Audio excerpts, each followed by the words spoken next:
it, and then eventually it's going to go to market, right? And we're going to have that journey map. So from seed to crop to harvest to market to sale, we've got that whole sequence of things. We could have a day in the life of too, so we can see where time is going and whether it matches up. What we quickly learn from that activity is that what happens here is not the point of high leverage, but it's what we first of all look at. So we think, well, how about seed? Maybe seed that's more drought resistant. Or how about irrigation? Well, they can't afford electric pumps. There's no electricity, but there are some fascinating bicycle-type pumps that they're brought in that make a difference. But all of those come back to the problem. First, you have to make some money to buy even the cheapest equipment. So what in fact they found was 50% of the crop is lost between the field and the market.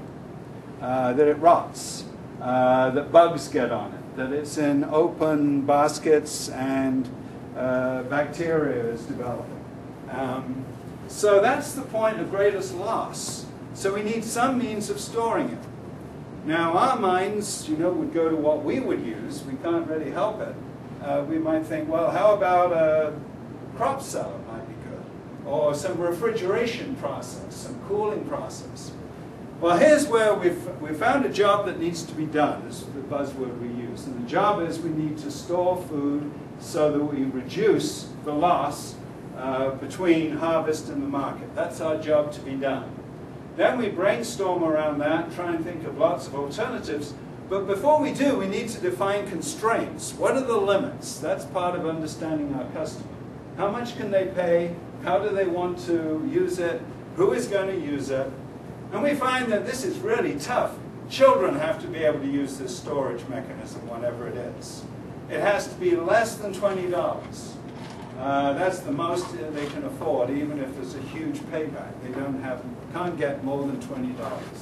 It's got to be extremely simple and made out of local materials, because they have nothing tradable in this region. It's got to be done locally. That actually is very tough, but really good solutions come from really tough constraints, and it's part of what makes a really good ideation process. When you understand your customer, you can define in detail what are the key constraints. Then let the ideas storm. But if you have ideas storming before you really understand the problem and the customer, you'll tend to go down the wrong path. This was the eventual solution that is really transforming farming in sub-Saharan Africa. It's called the Zer pot. It's extremely simple. You've got an earthenware pot, and they make those locally, so that's great. You've got a pot inside of it with sand around it, and you then pour water in the sand, and it evaporates, and as it evaporates, it has a cooling effect, and you put a little sack on top, and lo and behold, you can store food for 5 days with this method. Not only that, you get a run-on effect, and that is you can get female entrepreneurship in the region. This is rather sad for men in a way, but the statistics show that for new money that comes in from entrepreneurship in sub-Saharan Africa or most of the third world, if it comes into men, 30% goes back to the family. If it comes into women, 65 to 70% goes back to the family.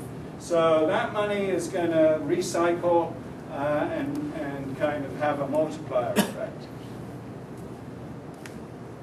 Now I want to look at what might be more familiar territory, how we might use a journey map in looking at an entrepreneurial opportunity. And when you start with ideas, you probably come up today with apps.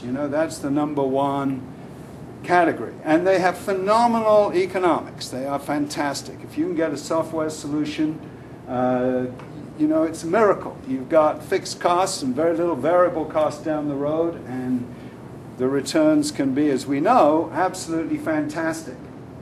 The challenge is, if you go back in time and you say, well, what happened when railroads were exploding in the United States, and it was the dream technology of its era, opening up the whole continent to commerce? Well, I did a bicycle ride on the Hiawatha Trail this summer. Did anyone do that? Through You go down through a big tunnel. And, well, I've got a great poster there, the Milwaukee Railroad. Went bankrupt 13 times before it was built out. That's what happened. You had a boom and bust period with the railroads. We had with electric motors when they came in and transformed society. We had a massive explosion in startups in that area, and then a massive collapse and shakeout until we had General Electric and a few others. Now that doesn't mean that transformational technologies are not good places to work. They are. But they work an awful lot better if you can find a really pressing need to apply them, rather than just think, because you and a huge crowd of people are going to be chasing the same place if you go for the general market. So again, if you're going to apply technology, you sometimes have to look in unusual places. Now, if we look at this problem that is faced all across the country every day, in this case it's a shipping company that has to clean its trucks.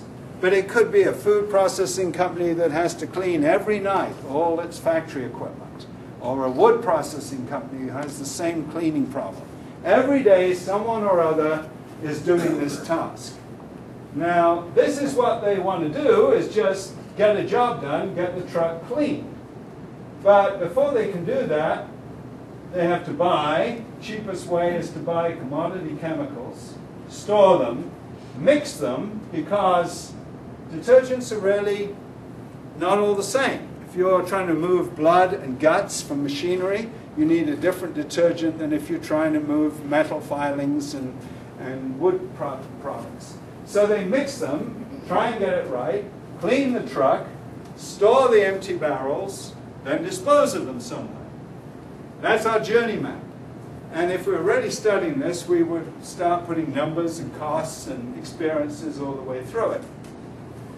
So let's look at this from the company's point of view. All they want really is clean trucks. But what kind of hassles or problems do you see that they would face through this journey? Any ideas? What about at the very beginning? Buying and storing. You've got to have space for the storage, and of course if you're looking at that from an accounting lens, there's money tied up in inventory right there. Someone's got to organize a bid or an order from contractors and look at their bids and sift through. Mixing, this is probably the lowest person on the totem pole is actually mixing these chemicals. Errors are going to keep coming in, very likely. Storage, again at the end, safety issues, and probably legal risk on disposing, whether it's disposed safely and whether you've got remaining liabilities. A lot of hassle, a lot of cost. All you want is clean trucks. Now let's look at it from the point of view of the small companies that actually ship these chemicals for detergents, for cleaning. Do you think that would be an attractive business? Looking at business viability now, do you think that would be a great place to go into business?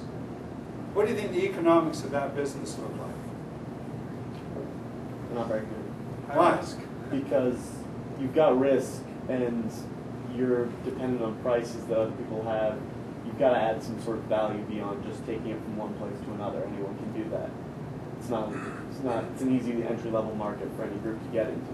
Great, so it's easy to get into, there's no special skill set, there's no barrier to entry would be the way we'd put it. And it's commoditized, so it's going to be sold on price. And if you've got a really good price and margin, other people would come in. If you're only just making a living on this damn thing, well, maybe they won't come in, but don't count on it. So it's probably a pretty lousy business, and it's not attractive to the customer. Well, one company has made a fortune in this space, and they brought new technology to bear, but they were focused on the problem, not the technology. It's called ChemStation. Now, this is what they did. They said, we will go to these customers and we'll put this resin tank on their property. And we say, we will retain ownership of this tank, so you don't have to buy it. Just agree that it can be stored on your property. In exchange, we'll come around and we will develop a custom formulation